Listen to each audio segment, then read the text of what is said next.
Good morning. Happy Shochu'sday. This is number 112 in this epic journey into the heart and soul of Shoju and Awamori. I'm Christopher Pellegrini. With me, as always, is Stephen Lyman. We are live from Japan, and wherever it is in the world for you, kanpai. I'm going to kanpai with a little bit of Sure. coffee. Not Coffee for me particularly too. exciting, but what are you drinking? Please drop it in the chat. We always love to hear. Yeah, we're back with another episode. This one focusing on a very, very important law change. But before we get to that, we'll get there in due course. Stephen, how you doing? I'm doing well, Christopher. How about you? You're Yeah, you're not at home. I see. That looks I'm like about to head back home, but I I recognize that hotel room generally. It's our favorite hotel in Kagoshima City, it does or at for least sure. Um, the affordable option anyway. There's some nicer hotels, but Favorite one when under we 10,000 yen a night. I think maybe, yeah, reliably under 10,000 yen a night. that's right. Yeah, occasionally you'll get Does the trick. Shiroyama will have some sort of fire sale because they're empty for some reason, and you get that under 10,000 yen. But usually that's a bit more. And that's the nice one up on Hmm. the top of the mountain where Saigo Takamori made his last stand. Right?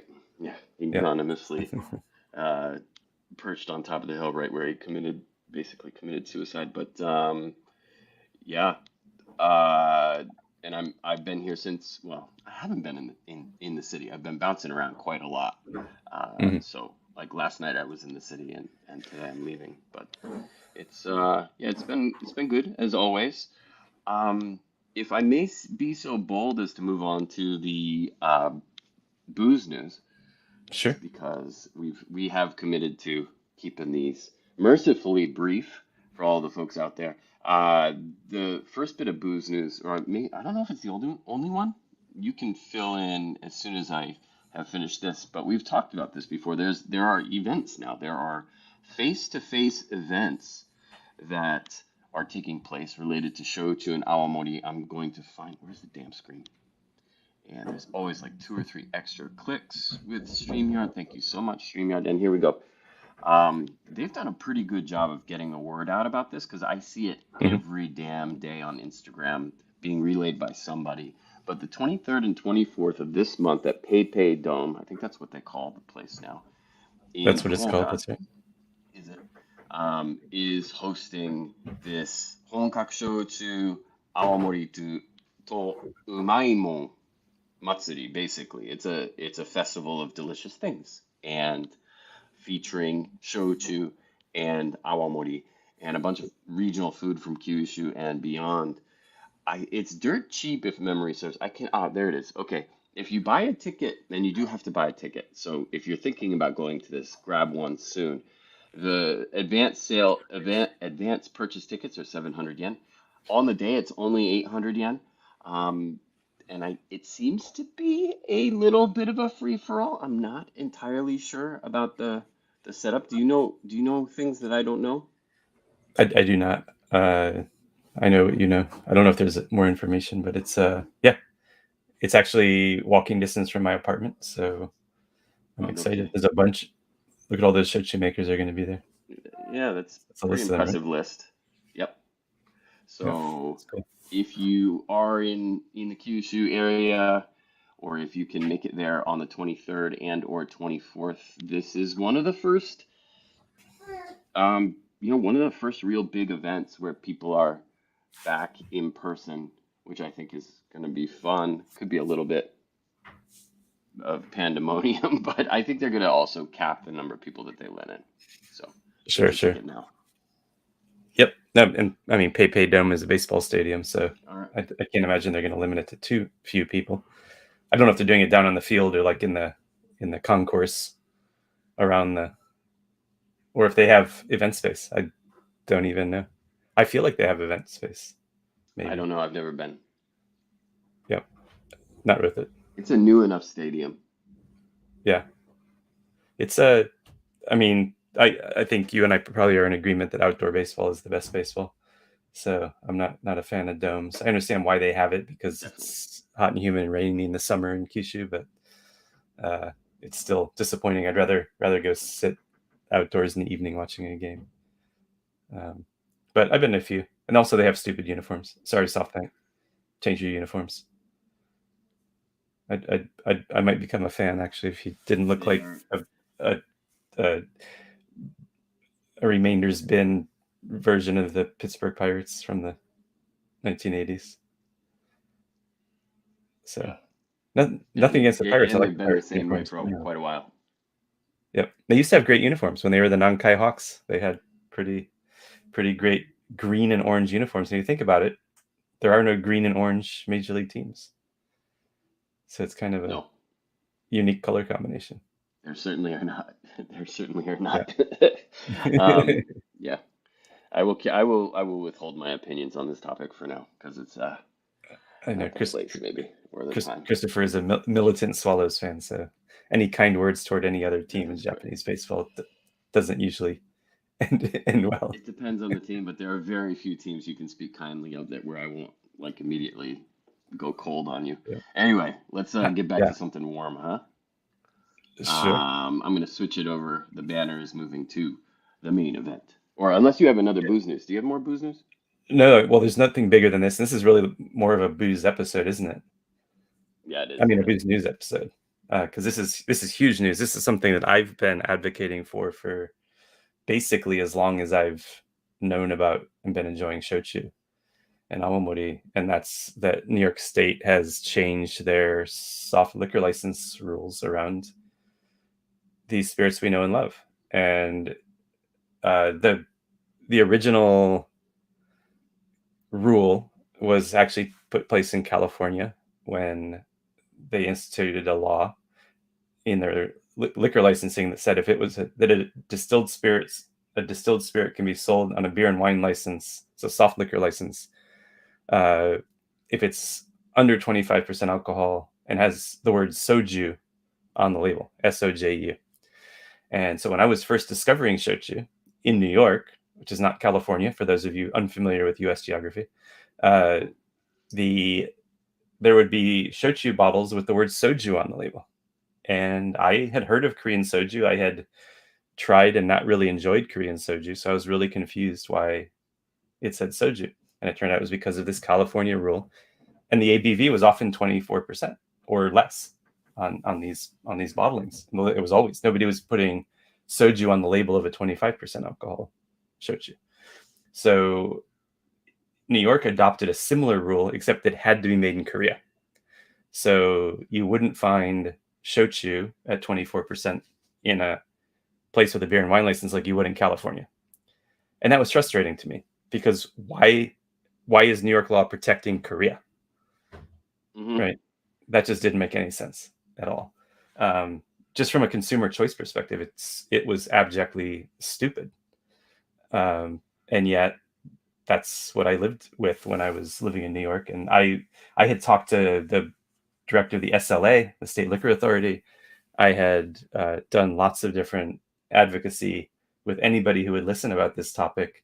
It was interesting. The guy from the State Liquor Authority I talked to, we had a long conversation about it one evening. He said, look, if you really want to change the rule, find a place that's flouting the law.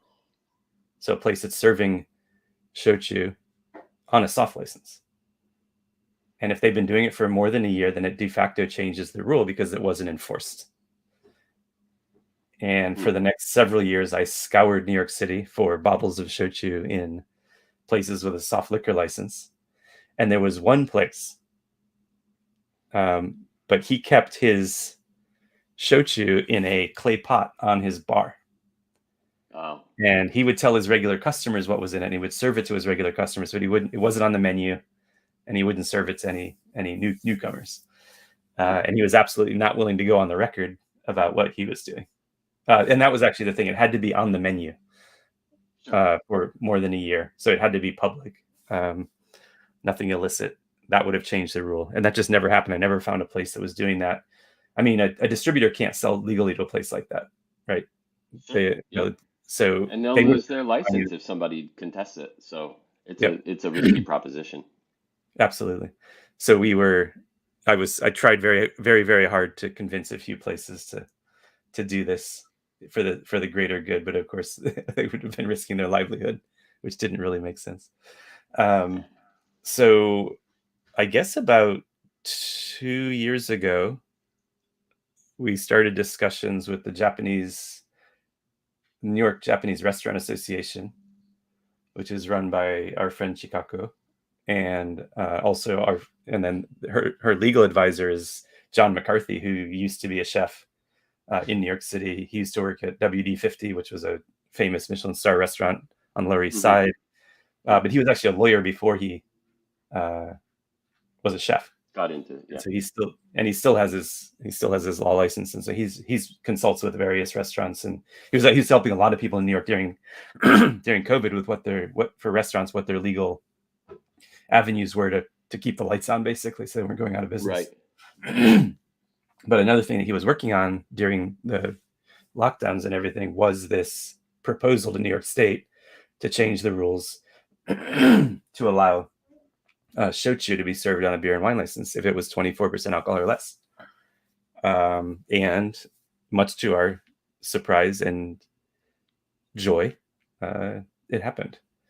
So you can now, and it actually now is better than the California law, because now it can have the word shochu rather than soju on the label Hmm. to sell it on a beer and wine license in New York. And it makes a lot of sense. I mean, the dividing line, and I think this all goes back to prohibition, is uh, distilled alcohols versus brewed beverages, right? Hmm. Or fermented beverages. So wine, beer, sake are all not distilled, and those all are legal under a soft liquor license, as they're often called, beer and wine license. And yet, distilled alcohols, no matter what the alcohol percentage is, uh, are prohibited. They have to be served on a hard liquor license, and that Right. costs, I believe, an order of magnitude more for a bar or restaurant. So you're And talking about they're $100. restricted. Yep. Yeah, where you can have them and all that sort of thing. So you're paying a few $100s, I think, to get a soft liquor license. You're paying several $1,000s to get a hard liquor license in New York City. Hmm. That's where my experience is. And you couldn't have a hard liquor license if you're near a school or a religious institution. Hmm. If you were like within so many feet of one of these places, you just couldn't ever get it. And so there were all these Yep. great Japanese restaurants that were adjacent to elementary schools or synagogues or whatever that couldn't get a liquor license. They Hmm. could only serve beer and wine. That's all just changed. All of these amazing Japanese restaurants that could never ever get the license can now serve shochu, and people can have a more authentic experience, which I think is fantastic for consumers. So very, Hmm. very excited about this change. How about you, Yeah. Chris? Well, the one thing, I'm gonna take a slightly sour stance on this, but the one thing that still rubs me the wrong way is the fact that it's 24%. And Sure.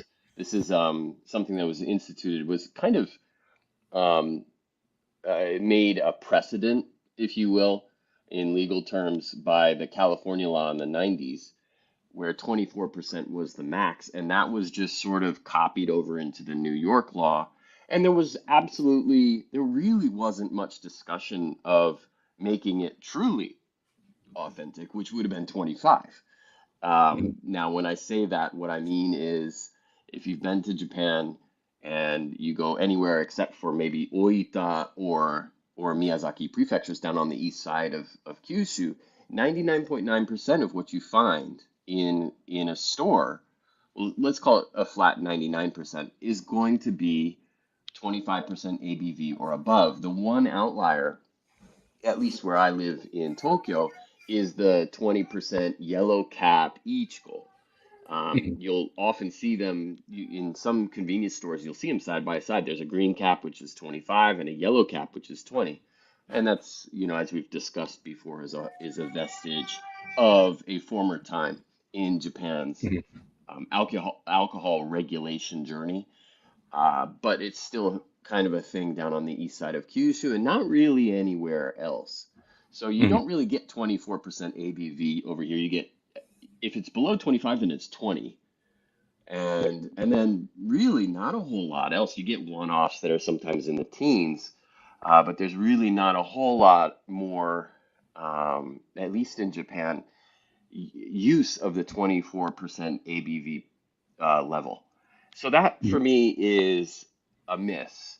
However, it cannot be denied that that allowing makers, it's not forcing them, it's allowing makers to actually talk about where the product is from and stop confusing consumers is a huge win. That's a huge Mhm. step in the right direction. And we need to do everything that we can to prevent shochu makers from mislabeling their products because there's nothing good about that in the long run. It just confuses everybody. Yep. If you just check our Twitter stream over the past week since this law went change happened, you just see people who are in the drinks industry who are in America and have no idea what's going on with these laws. And they're like, why, how is this possible? Why is this allowed? Fant Fantastic questions all.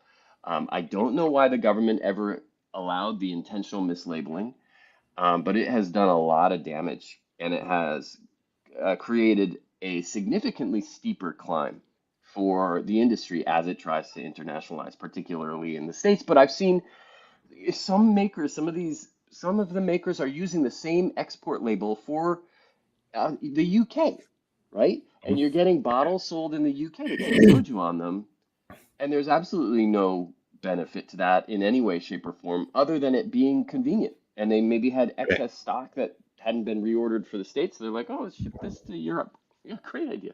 Not that the UK is in Europe anymore, but hey.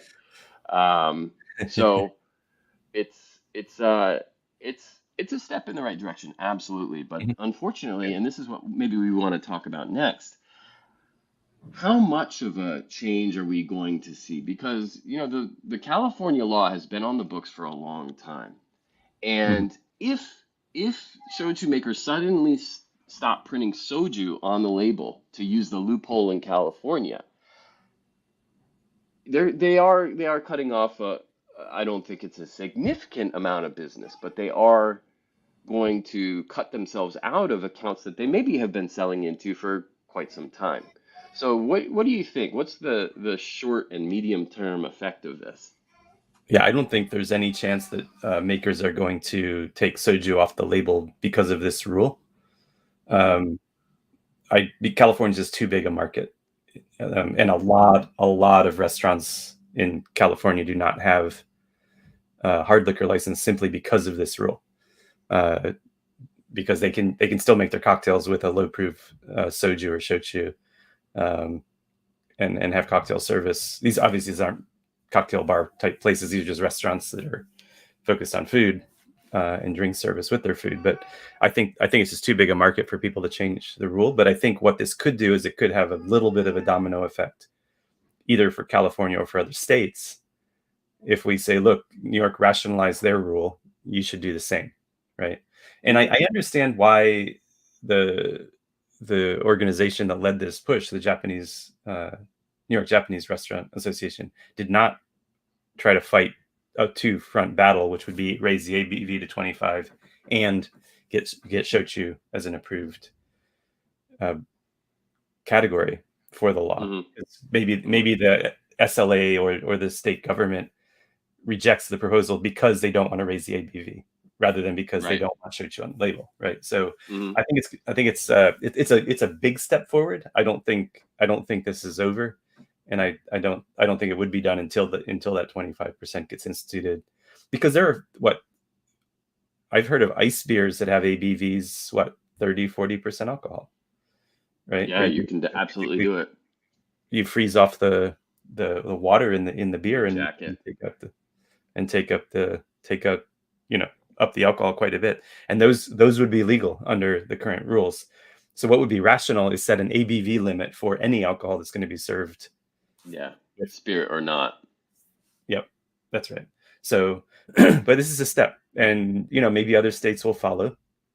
uh, One of the things I think we need to do is research all 50 states and see which ones actually have this on the books or something similar, right? Because each state might have a little bit different Hmm. rules. I have heard of other states that allow soju, so they followed California, right?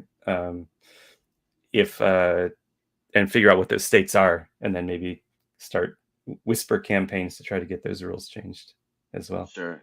So Yeah, when yeah, but it's I mean, there change is underway even in California, or it was. It's stalled, mhm, and the yep, legislation was they kickstarted it a while ago. I remember when I was giving a talk in front of the Miyazaki Prefectural Kumiai, the guild, the Shochu guild, and just talking about a bunch of trends internationally. And then one of the presenters, either before or after me, was talking about legislation in the California pipeline that was going to amend the California law and add shochu to the law, Japanese mhm, shochu to the law. But that was years and years ago that I heard about that, and no, there nary a peep afterwards. So there is stalled legislation in the pipeline, but it wouldn't be hard for somebody else to just pick up the cause, write it in whatever way they see fit, and write it in a way that allows consumers to know exactly what they're buying.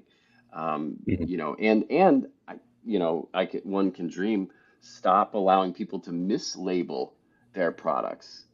So I don't want to see shochu made with actual koji in the honkaku sense of things that's labeled as soju, and likewise, I don't want to see green bottled soju that's labeled as shochu, if that ever mhm, becomes a thing.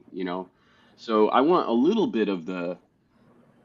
I don't know if it needs to be, made in Japan caveat added to anything. Like they said, made in Korea in mhm, New York, because that precludes those makers in the states who are making something similar to a soju from labeling their product as such.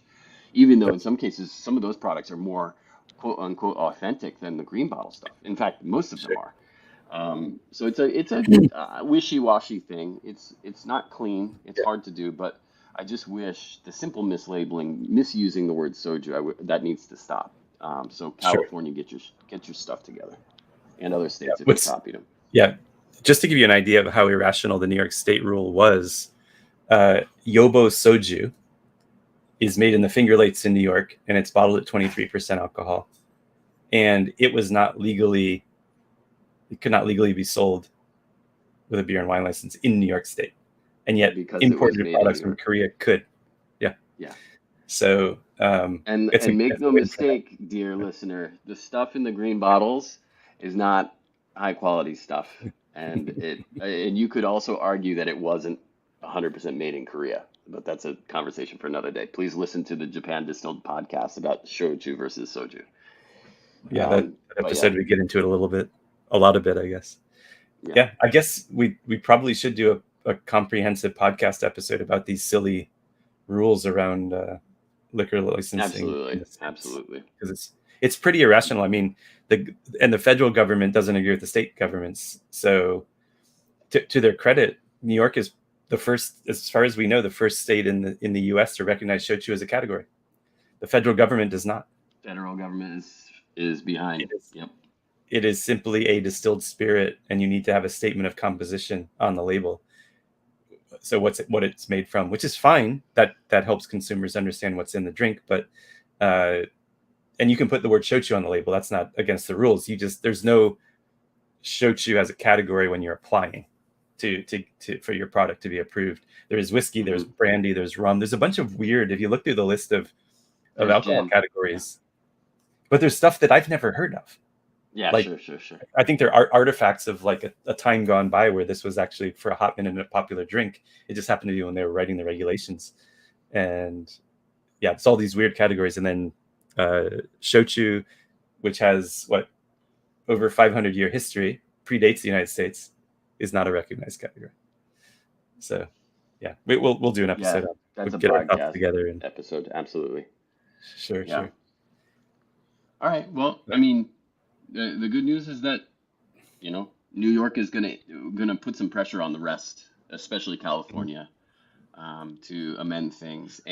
But the bad news is that until something happens, you're still gonna see a lot of mislabeled product. You're still gonna see a lot of Yep. soju on labels where soju should not be present. And so unfortunately, that's on the consumer to figure it out. Perhaps it's on places serving the drink. I've seen places who will remain nameless, who cross out soju. They use a marker and they just cross it out where they find it on the label. I think people should do that. Yeah. The makers are being irresponsible. They're misinforming consumers. But if you're the point of sale, whether that's on premise or off premise, go ahead, cover it up. Use a little sticker or Yeah. something. I don't know, but don't be shy. Yeah, Yeah, I think the good news, the winner in all of this is uh, our New York consumers, because it's going to open up so many more bars and restaurants, especially Japanese places. accounts Yeah, so many or places bottling at 24. Yep. So the consumer confusion will remain, but at least when you go to the sushi shop in Albany that doesn't have a hard liquor license because the licensing is just prohibitively expensive, they're going to be able to enjoy shochu with their food, which is a good thing, right? So No, yeah, I don't forsake that for a moment. So yeah. But I yeah, agree with you. Like the baby next step, steps. I think, is to get it to 25. Yeah, I'd be happy with 25. that'll be the day. Yeah. No, 25 is fine. But I also agree. Let's just set a general limit. I mean, spirits are not evil. Mhm. They just tend to be purer. That's all. We need to decide what the above below line is. Where is the demarcated line of what's a little too high for this license? If you insist on having different licenses, in Japan we don't have hard and soft licenses. You have a liquor license. That's it, which seems to make Yeah. a lot of sense to me. And anytime you talk about this to somebody in Japan, they're like, Why? Like, I don't know. Yeah. America likes to Yeah. do things in weird ways. So Prohibition and Puritanism. I think that's what drives a lot of that the fun stuff. police. So, yeah, Yep.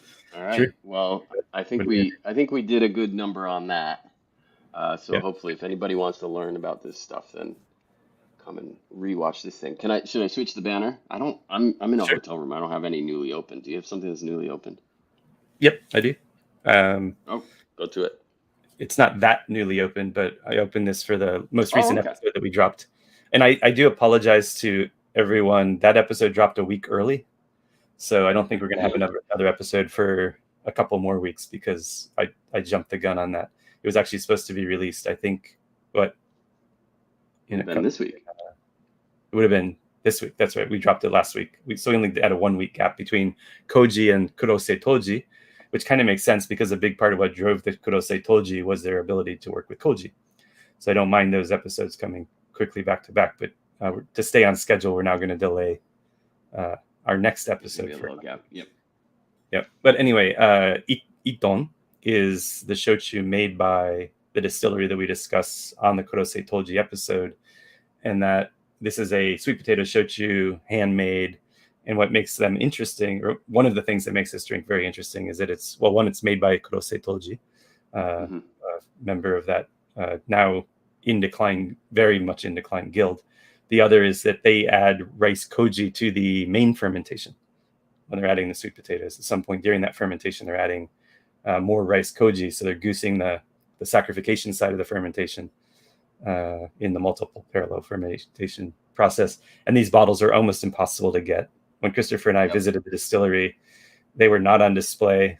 They were not for sale. There was a big pile of them in their boxes sitting on a table, and we were like, ooh, and we went to try to buy some, and they were like, no, those are being shipped out. Those have owners. So but we were able to secure some delicious little guys. You could, yeah, this is a 900 milliliter bottle. Do I have another 900 handy? I do. Pardon me. The main bottles are 1.8s, but okay. This is a 900. This is a 900. These are actually the same fill size. Two of these makes the 1.8, makes the big boy. Oops, sorry.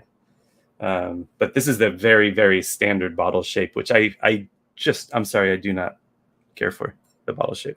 Most 900s, just for whatever reason, are not attractive. I don't know what the deal is, but that fat butted thing is kind of fun. Yeah, bartenders in the States would hate this.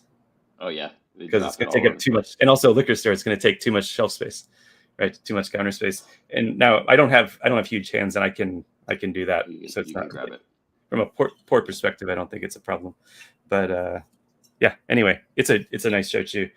When in Japan, it's not available for export. Probably never will be. When in Japan, try to track it down. Your most likely option is to find it just a random bottle in a shochu bar that knows its stuff, because you're not going to find it in like That's retail shop. absolutely the best place to find it. That's really the only place to find it. So yeah. Sometimes it's on very auction. rare. I don't know if you can get auction. Yeah, I mean, if you're hotel room. a tourist, it's going to be pretty much impossible unless you have a friend you can ship to. And that's another option. If you know somebody here and they agree to have stuff shipped to them, then there's your way to get it. You know, win it on auction and then have it shipped to a place in Japan. But yeah, good newly opened. A very high quality choice there. And I don't know, you got anything for the end to bookend this episode, or Well, I mean, I guess the one other thing, maybe we'll talk more about it next week, but you and I had the opportunity to visit a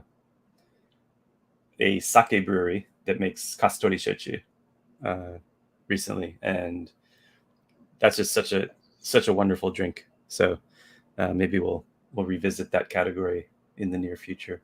But I always get excited when I smell and taste that stuff. I'm a fan. Yep. Yep. It's a special, very time-honored tradition. So we probably and I guess visit soon. Yep. Sounds good. Not sure what we'll do next week, but probably have some topics. There's a shochu event in Tokyo this weekend, right? A small event at an izakaya. Not like the PayPay Dome one that you were talking about. That's correct. It is a very small event. Yep. Well, we'll be able to talk about that. So. Yeah. Yep. Maybe that's our topic next week. Anyway. All right. Cool. Well, if to those who are still watching, thank you very much for joining us for another episode of Shochu'sday. We'll be back again same time next week, Wednesday morning at 10 a.m. for those in Japan or close to that time zone. And then for a lot of other people who tend to show up, it's going to be evening. It's either 9 p.m. on the East Coast of the United States or 6 p.m. on the West Coast. Thank you very much from both of us here in Japan, and to all of you out there, a very hearty and heartfelt kanpai. Kanpai.